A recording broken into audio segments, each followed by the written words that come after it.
प्यारे बच्चों, Rajput coaching centre में आपका स्वागत है। देखिए, स्टार्ट करते हैं। क्लास 9-10 के लिए मैथ्स एक्सरसाइज 13.1 पेज 104 2 अक्टूबर 2020। क्वेश्चन नंबर है आपका 5वां। चौथा क्वेश्चन हम करा चुके थे। 5वां क्वेश्चन है। देखिए किस प्रकार का क्वेश्चन है, देखेंगे स्क्रीन पर। एक घनाकार ब्लॉक के एक फलक को अंदर की ओर से काटकर एक अर्धगोलाकार गड्ढा इस प्रकार बनाया गया है कि अर्धगोले का व्यास घन के एक किनारे के बराबर है।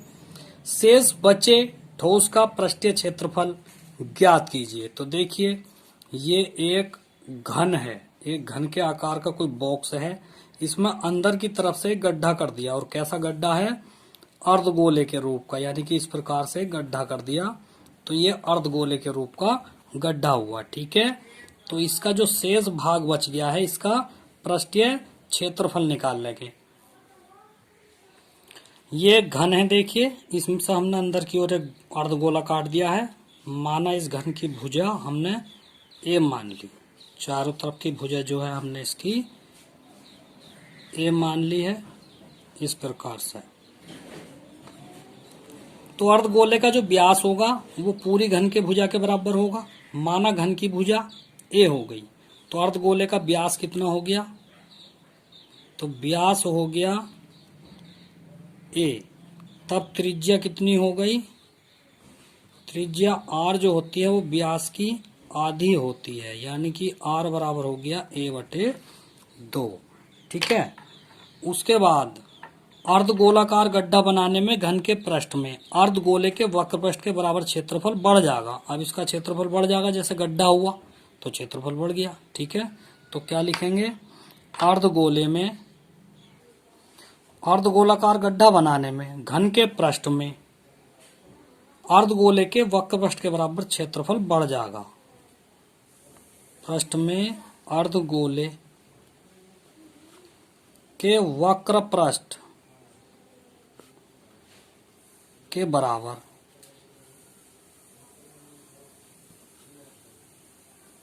क्षेत्र बढ़ जाएगा। ठीक है, परंतु आधार का क्षेत्रफल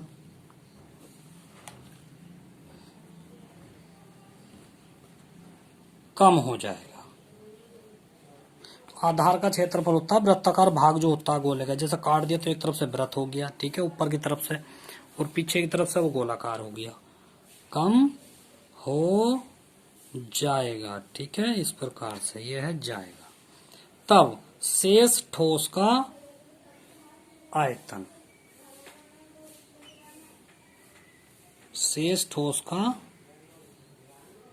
आयतन बराबर, सॉरी आयतन नहीं, शेष जो बचा है शेष भाग का पृष्ठ, ये पूछ रहा है शेष भाग का पृष्ठ। अतः है शेष भाग का पृष्ठ होता है घन का पृष्ठ प्लस अर्धगोले का पृष्ठ और माइनस अर्धगोले के आधार का क्षेत्रफल। ठीक है, इस प्रकार से करेंगे। तो घन का संपूर्ण पृष्ठ होता है 6a² प्लस अर्धगोले का पृष्ठ होता है 2πr² माइनस, और अर्धगोले के आधार का क्षेत्रफल होता है πr²। ठीक है, अब इसको हल करेंगे तो ये होगा 6a² प्लस के 2π, r का मान रख दो a/2 और ऊपर से वर्ग, माइनस πa/2 और ऊपर से वर्ग। ठीक, तो ये हो गया 6a² प्लस के, देखिए ये तो है 2πa²/4, ये है माइनस के πa²/4, इस प्रकार से। तो 6a² ये बचेगा प्लस का πa²/4, क्योंकि 2πa² में से 1πa² जाएगा तो 1πa²/4 बचेगा। इसको इधर गुणा करा दो। ठीक है, जब लघुत्तम लेंगे तो ये आएगा 6 चौक 24 ए स्क्वायर प्लस के पाई ए स्क्वायर। तो ये हो जाएगा, यहाँ से ए स्क्वायर कॉमन लेंगे तो 24 प्लस के पाई बटे ये 4 है, ये 4 है तो ये हो गया बटे 4, या शेष भाग का क्षेत्रफल हो गया तो ये होगा ए स्क्वायर बटे 4 और पाई प्लस के 24 वर्ग सेमी आंसर। ठीक है, नेक्स्ट क्वेश्चन करेंगे अब हम। 7वां क्वेश्चन है आपका, स्क्रीन पर दिखाई देगा, देखिए।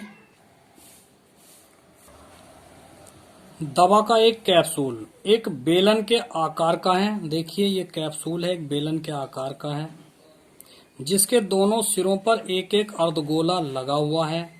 ये लगा हुआ, देखिए आधा गोला ये इधर को लगा हुआ है और आधा गोला ये इधर को लगा हुआ है। पूरे कैप्सूल की लंबाई 14 मिलीमीटर है और उसका व्यास 5 मिलीमीटर है। तो इसका पृष्ठीय क्षेत्रफल ज्ञात करो। देखिए बहुत आसान है। तो इसमें दो आकृति बन रही है, एक आधा गोला ये आधा गोला ये, तो पूरा गोला हो गया। एक तो गोला बन रहा है इसमें और एक बेलनाकार भाग बन गया। यहाँ से यहाँ तक ये बेलन बन गया। ठीक है, तो बेलन का वक्र प्रश्न लगा दो प्लस अर्धगोले का वक्र प्रश्न लगा दो। ठीक है, यहाँ से यहाँ तक 14 है, ये यहाँ से यहाँ तक 14 है, तो यहाँ से यहाँ तक कितनी रह गई, ये 9 रह गई, क्योंकि 5 है ना ये, तो 5 इधर को होगा 5 इधर को होगा। ठीक है, ये मतलब ढाई ढाई होगा, ढाई इधर, तो 5 हो गया। तो 14 में से 5 गए, तो ये बेलनाकार भाग की जो दूरी बचेगी वो बचेगी 9 मिलीमीटर, इस प्रकार से। ठीक है, तो आइए अब हल करते हैं। देखिए कैप्सूल का व्यास है 5 मिलीमीटर, तो कैप्सूल की त्रिज्या होगी 5/2 मिलीमीटर, और कैप्सूल की लंबाई जो है ये कितनी है, कैप्सूल की लंबाई है 14 मिलीमीटर। ठीक है, तब देखिए ये कैप्सूल बना रहे हैं हम, तो यहां तक तो है ये बेलनाकार और इसके सिरे जो है ये है अर्धवृत्ताकार, इस प्रकार से। कैप्सूल की पूरी दूरी हो गई 14 मिलीमीटर। ठीक, और यहां से यहां तक है ये 5 मिलीमीटर इसका व्यास हो गया। तो यहां से यहां तक हो गया इसका 5/2 ये, तो ऐसे ये हो गया। ठीक है, तो 5/2 ये 5/2 ये। ठीक है, तो हम लिखेंगे कैप्सूल में दो आकृति हैं।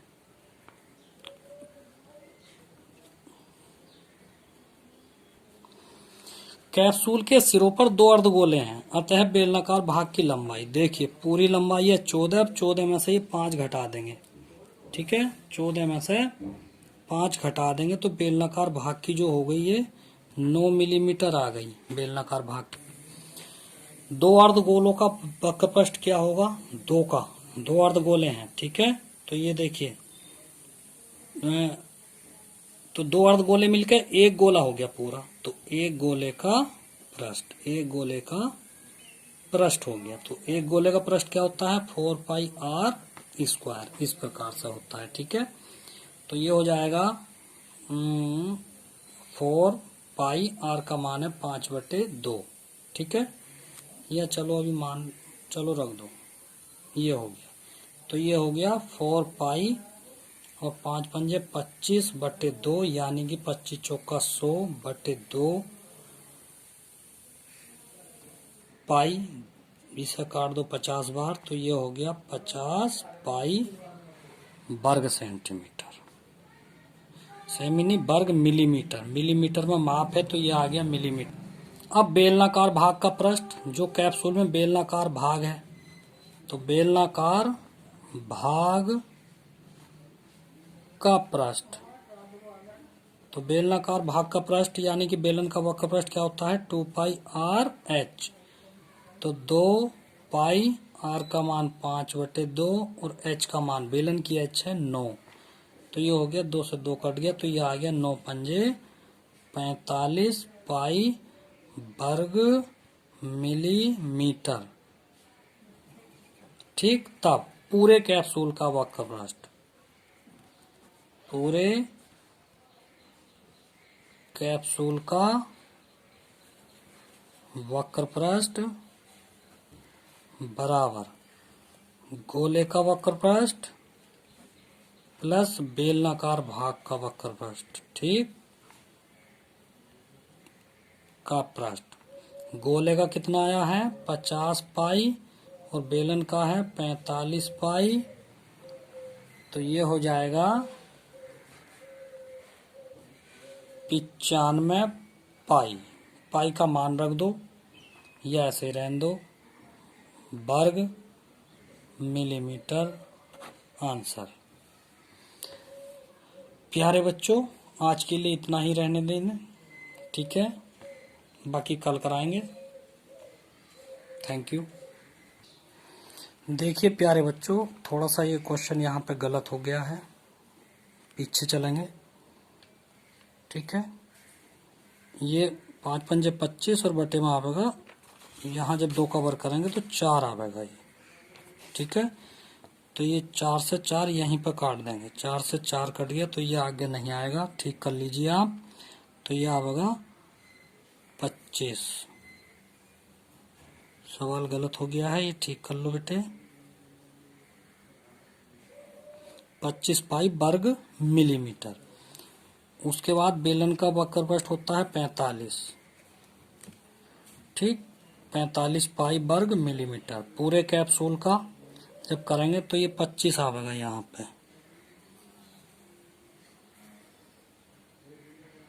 25 प्लस के 45 पाई, तो 45 25 कितना हो गया, ये होता है 70, ठीक। पाई का मान लगा दीजिए, तो 70 गुणा 22/7 काट दो, 7 ढाई 70, तो 22 ढाई 220 वर्ग मिलीमीटर आंसर, ये सही है, ठीक है। बाकी कल पढ़ाएंगे, आज के लिए इतना ही काफ़ी है। Thank you. सभी बच्चे वीडियो पढ़ लें, बार बार मैं कह रहा हूँ, कोई भी बच्चा नहीं पढ़ रहा है, जब स्कूल खुलेगा तो बहुत डंडा बजाऊंगा। Thank you.